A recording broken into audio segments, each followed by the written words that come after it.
Hello everybody and welcome back to LMM, and if you're enjoying what you're seeing on the channel at the moment, how about giving this video a like and maybe subscribing to the channel to help us grow. Today, as you can see, I'm in the shed, which is a large space, and I have this, my suitcase full of Hornby Dublo.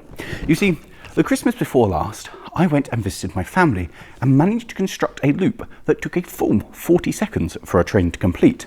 And I thought to myself, well, I wonder just how bigger loop I can create and how long it will take for a train to go all the way around. So with that, let's open up the box and get to it.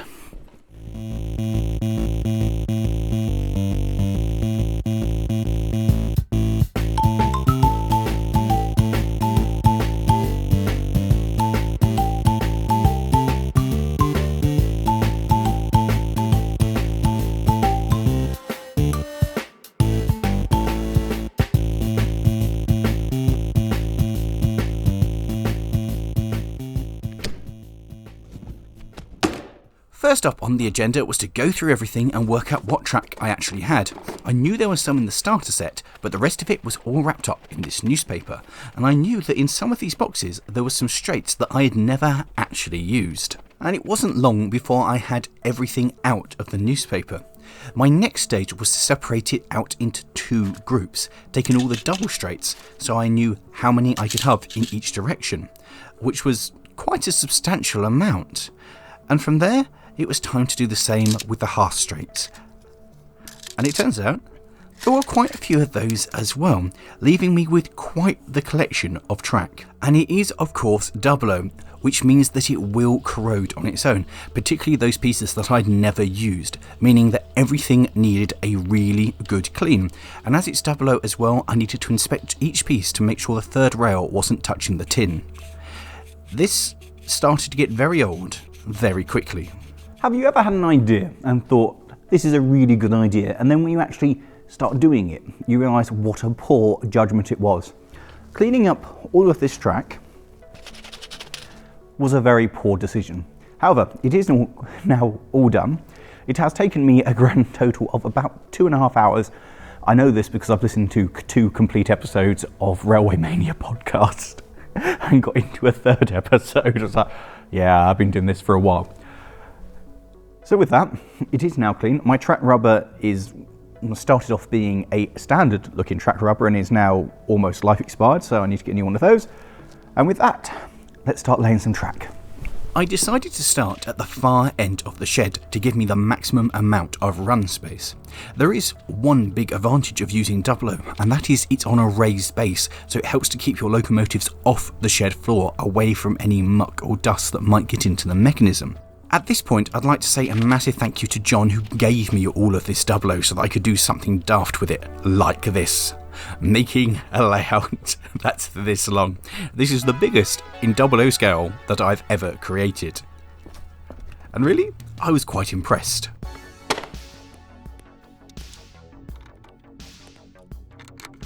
So first up, we have a proof of concept. I've not used all of the track. I've still got a load of half straights, which are equivalent to, I think, the modern Hornby R600.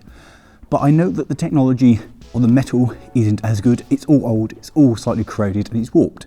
So I don't know how far it will actually run before there's simply not enough voltage and current to keep the thing moving. So to test out this, I've got out my castle here that's been renamed as North Star, and I'm just going to turn the power up, and we'll see how far it goes.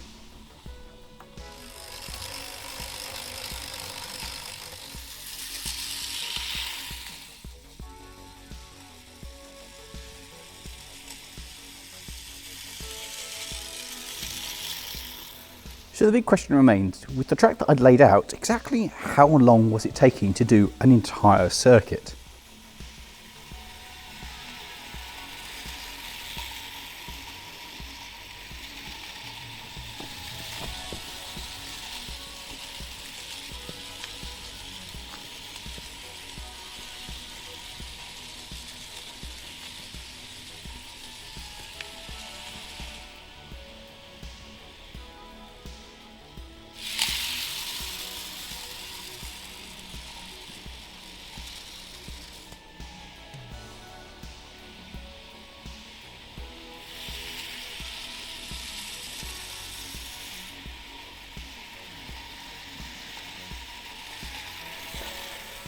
disappointing.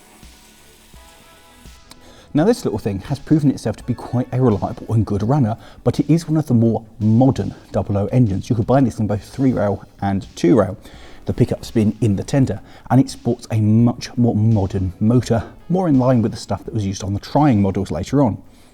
So this will use less power, it draws less, which means it will do the whole circuit and we can extend it.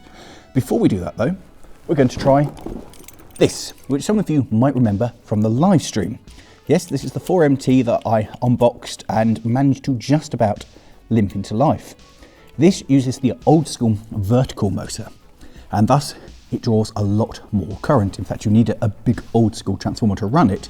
A modern one will just trip out. So the question is, will this one manage to do the circuit?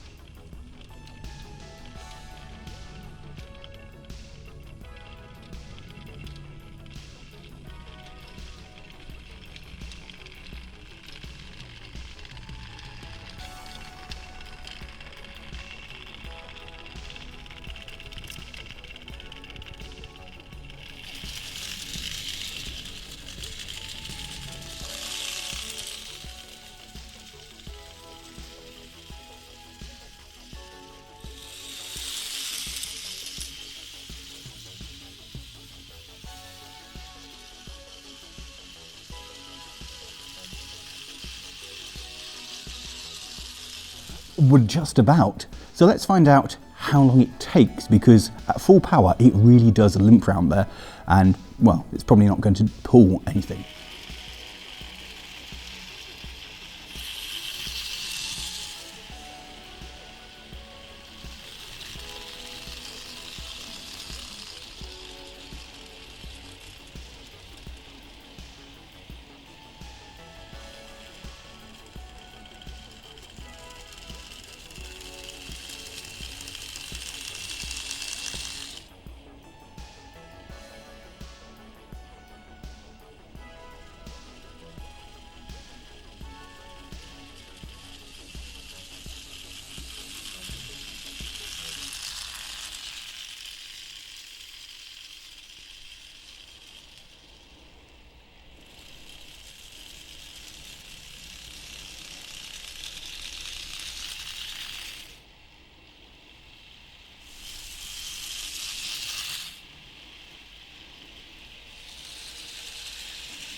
So eventually that made it round in a mighty 1 minute and 17 seconds.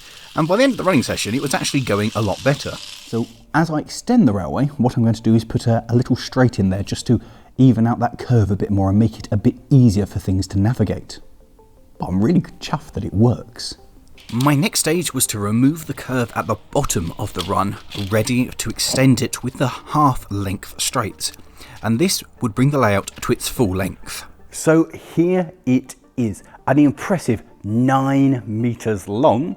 So that's an 18-meter return trip and made up of 46 different pieces of track. It is the longest layout that I have ever built, and I'm feeling very, very chuffed. So it is at this point untested. So I suppose it's time to get the 4MT out and the castle / star and whatever else I've got in my box and see what will actually do it. And most importantly, will they run a train, and will it do a decent trip running properly rather than crawling around and take over a whole minute? I know that we have one already that's done it in 1 minute 17, but I want it to actually go at full power along with a train and take over a minute. So let's find out.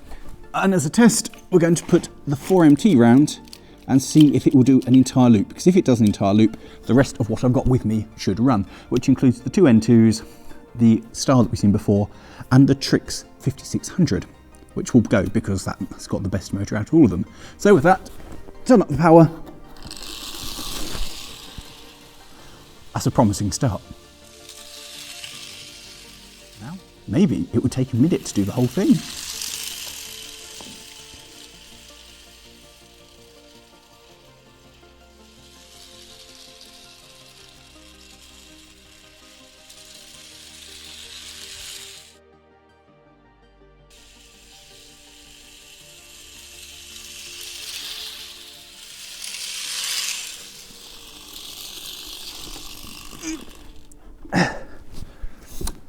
or not. But it does mean we can try it with a train now.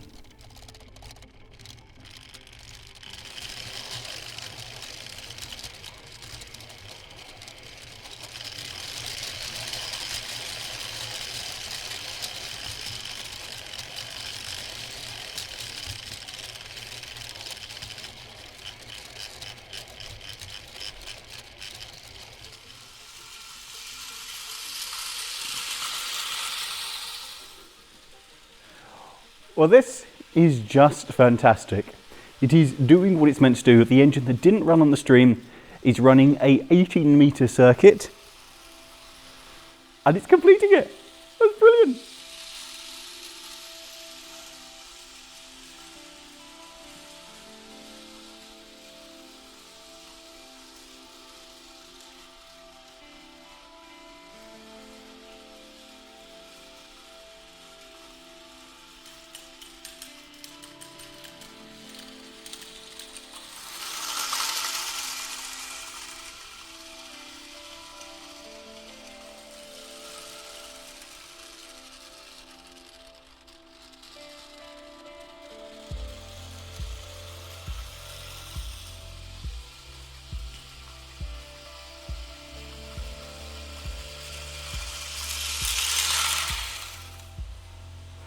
That's running really well now.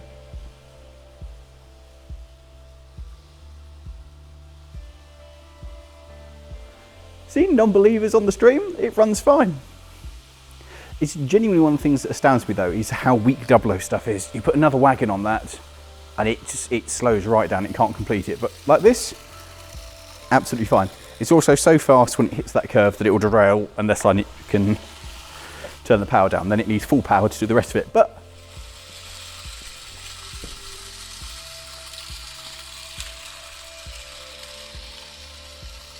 being overwhelmed with the success of the 4MT, I decided to try another locomotive, the old reliable Southern liveried N2, which despite running absolutely fine when I tested it before filming, decided as soon as the cameras would roll that it no longer wanted to function at all.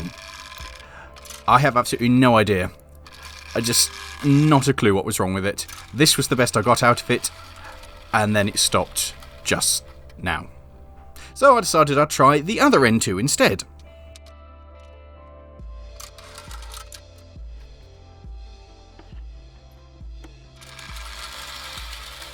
This worked much better.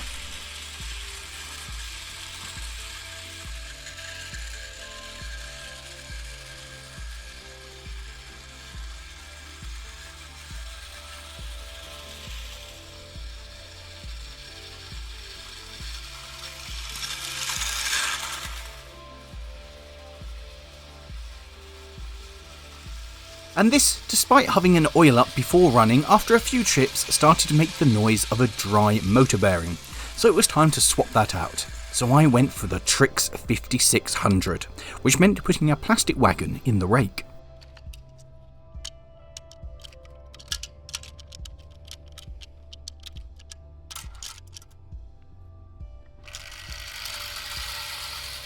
The Trix locomotives were fitted with a far superior motor to the Dublo equivalent and requires far less current and voltage, and it just flies along.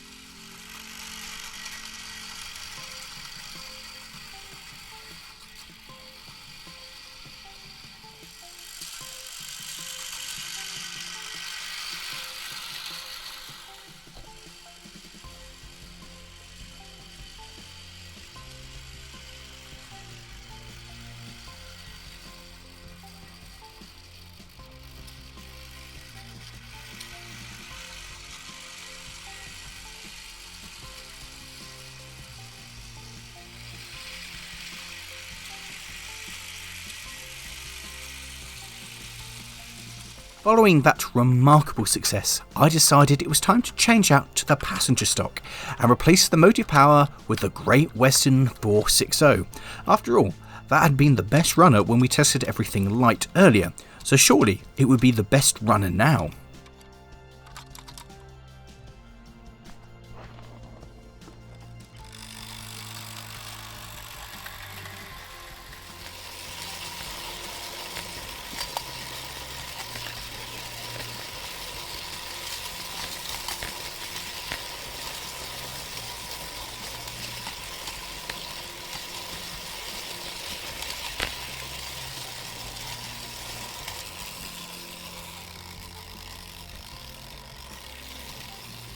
Whilst it ran with a good amount of speed, it turns out the motor is very, very weak indeed, and it can't manage more than 2 coaches along the whole length of the line. The curve at the top just puts too much rolling resistance for that motor to be able to put it through. Even the revised system was a struggle.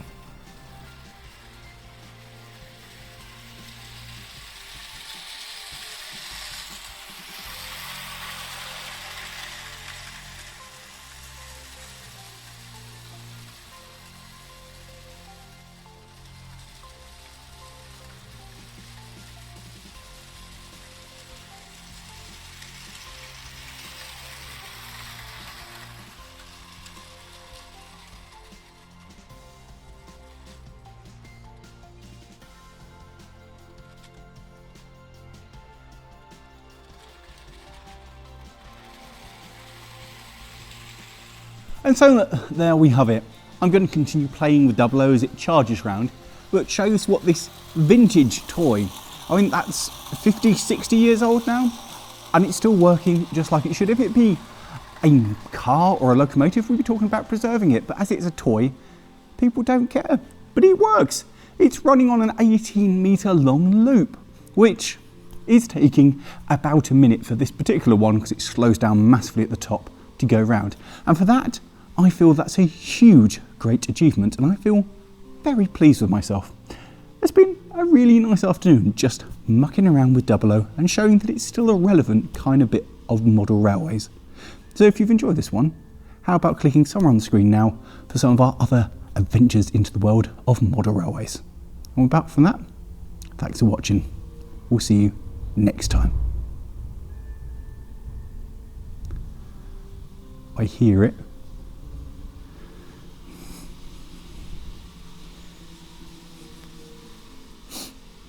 I think that's about a minute, don't you?